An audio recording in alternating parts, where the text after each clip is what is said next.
नमस्कार साहेब. नमस्कार नमस्कार. कशी आहे आपली तब्येत? काही ठीक नाहीये हो. नामदेवच्याच मार्गाने जाणार असं दिसतंय. नाही नाही, काही होणार नाही. आम्ही सगळे आहोत. काय आहे? बिलकुल काळजी करू नका. आणि आम्ही सगळे नीट तुमची काळजी घेऊ. तुम्ही कशाची काळजी करू नका, चिंता करू नका. हो पण सगळी काळजी घेऊ. चांगल्यातले चांगले डॉक्टर्स करून आपण नीट सगळं करू. तुम्हाला आता अजून नामदेवरावांचं खूप काम बाकी आहे. तुम्हाला ते पुढे न्यायचं आहे. त्यामुळे तुमची तब्येत चांगली करायची आहे. हो, दुःख एवढंच आहे. तुमचं मन मोठं आहे, ठीक आहे.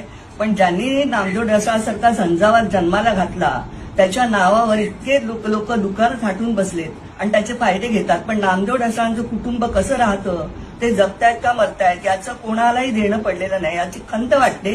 त्यांनी जे केलं ते त्याचं कर्तव्य म्हणून केलं. पण आम्ही असं म्हणत नाही केलं त्याचं आम्हाला रिटर्न्स पाहिजे, पण किमान माणुसकी म्हणून तरी ते त्यांनी सोसायला पाहिजे, बघायला पाहिजे आम्हाला. एवढंच माझं मत आहे. ते करेक्ट आहे आपलं. पण आता त्यांचं जाऊ द्या. पण मी आहे. आम्ही सगळे तुमच्या मागे आहोत.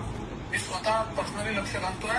तुम्ही बिलकुल काळजी करायचं कारण नाही. तुम्ही म्हणजे नामदेवराव असतील, तुम्ही असाल, तुम्ही सगळे लोक, तुमचं जे कॉन्ट्रीब्युशन आहे हे खूप मोठं कॉन्ट्रीब्युशन आहे. तुमच्या घराचं सगळं कॉन्ट्रीब्युशन खूप मोठं आहे.